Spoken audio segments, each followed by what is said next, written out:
মাত্র 1 মিনিটে কুরুক্ষেত্র শেষ করতে পারত যে ব্যক্তি, পাণ্ডব মধ্যম ভীম এবং নাগকন্যা হিড়িম্বার পুত্র ছিলেন মহাবীর ঘটোৎকচ। আর এই ঘটোৎকচের পুত্রই হলেন বর্বরিক।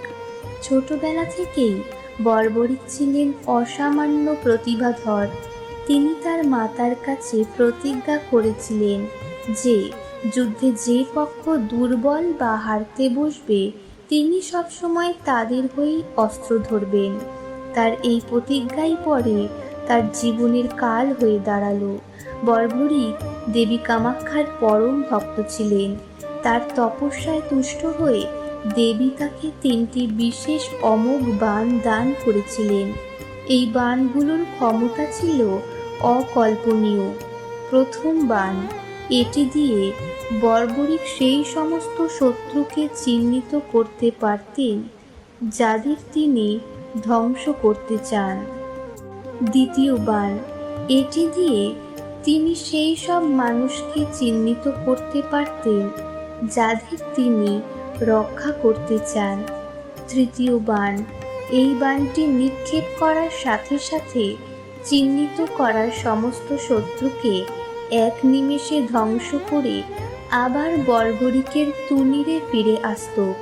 অর্থাৎ কুরুক্ষেত্রের 18 দিনের মহাযুদ্ধ বর্বরিক চাইলে মাত্র কয়েক সেকেন্ডে শেষ করে দিতে পারতেন। কুরুক্ষেত্রের যুদ্ধ যখন শুরু হওয়ার মুখে বর্বরিক তার ঘোড়ায় চড়ে রণক্ষেত্রের দিকে রওনা হলেন। তার লক্ষ্য ছিল যুদ্ধ দেখা এবং প্রয়োজনে অংশ নেওয়া।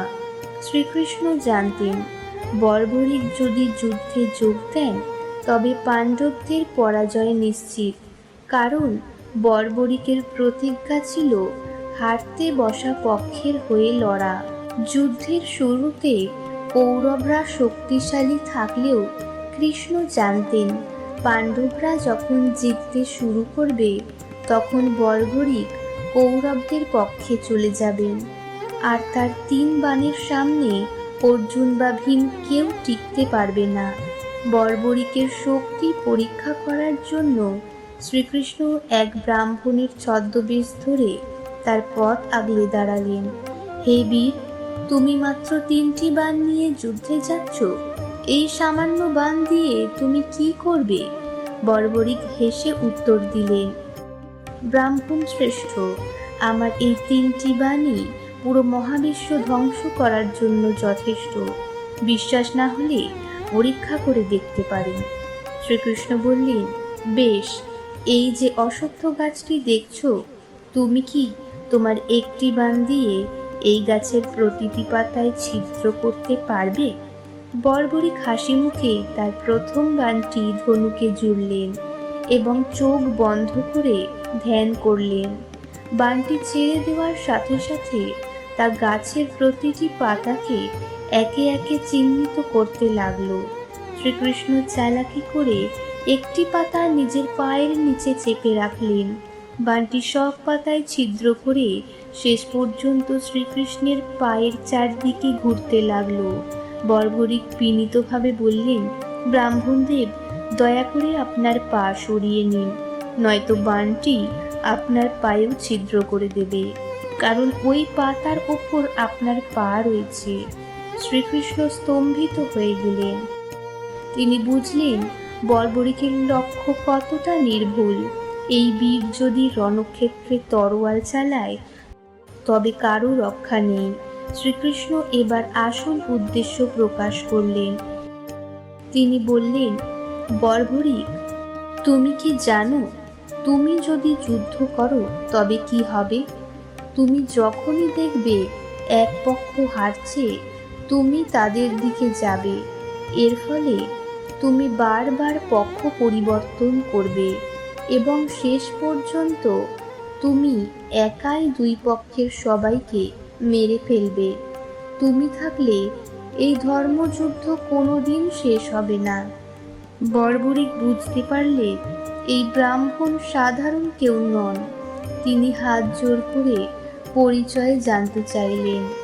শ্রীকৃষ্ণ তার বিশ্বরূপ দর্শন করালেন। এরপর কৃষ্ণ এক কঠিন দান চাইলেন। শ্রীকৃষ্ণ: বর্বরিক, যুদ্ধের সাফল্যের জন্য আমাকে এক মহাবীরের মস্তক দান করতে হবে। তুমি কি তোমার মস্তক আমায় দান করবে? বর্বরিক জানতেন তার মৃত্যু নিশ্চিত, কিন্তু তিনি বিচলিত হলেন না। তিনি বললেন, প্রভু, আমার জীবন আপনার চরণে সমর্পিত, কিন্তু আমার একটি শেষ ইচ্ছে আছে। আমি নিজের চোখে এই পুরো মহাযুদ্ধ দেখতে চাই। শ্রীকৃষ্ণ বর দিলেন। বর্বরিক নিজের তলোয়ার দিয়ে নিজের মাথা কেটে শ্রীকৃষ্ণের হাতে তুলে দিলেন। কৃষ্ণ সেই কাটা মাথাটি অমৃত দিয়ে সজীব করে তুললেন এবং রণক্ষেত্রের সবচেয়ে উঁচু একটি পাহাড়ের চূড়ায় রেখে দিলেন, যাতে বর্বরিক পুরো 18 দিনের যুদ্ধ দেখতে পান। কুরুক্ষেত্রের 18 দিনের যুদ্ধ শেষ হলো। পাণ্ডবরা জয়ী হলেন, কিন্তু জয়ের পর ভীম বললেন, আমার গদার আঘাতেই কৌরবরা শেষ হয়েছে। অর্জুন বললেন, আমার গান্ডীবের বাণী জয় এসেছে। বিতর্ক মেটাতে তারা শ্রীকৃষ্ণের কাছে গেলেন। কৃষ্ণ বললেন, আমি তো সারথি ছিলাম, আমি সবটা দেখিনি, কিন্তু ওই পাহাড়ের উপরে বর্বরিকের মাথা সব দেখেছে। চলো, তার কাছেই বিচার চাই। সবাই পাহাড়ের চূড়ায় গেলেন।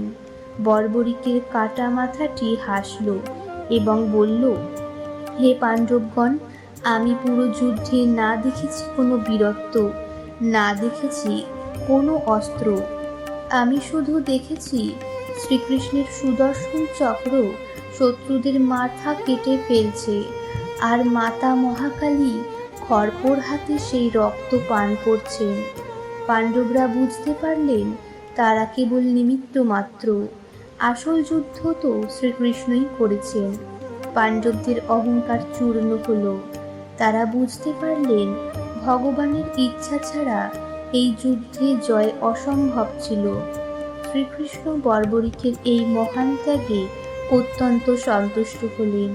তিনি আশীর্বাদ করলেন, বর্বরিক, কলিযুগে তুমি আমার নামে পূজিত হবে। মানুষ তোমাকে খাটু শ্যাম হিসেবে জানবে। যারা তোমার শরণাপন্ন হবে তাদের সমস্ত মনোবাসনা পূর্ণ হবে।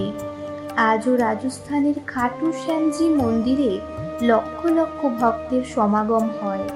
বর্বরিকের সেই আত্মত্যাগ আজও ভক্তদের হৃদয়ে অম্লান। এই রকম আরও পৌরাণিক কাহিনী জানতে আমাদের চ্যানেলটি সাবস্ক্রাইব করুন এবং ভিডিওটি লাইক করে আপনার মতামত কমেন্টে জানান। ধন্যবাদ।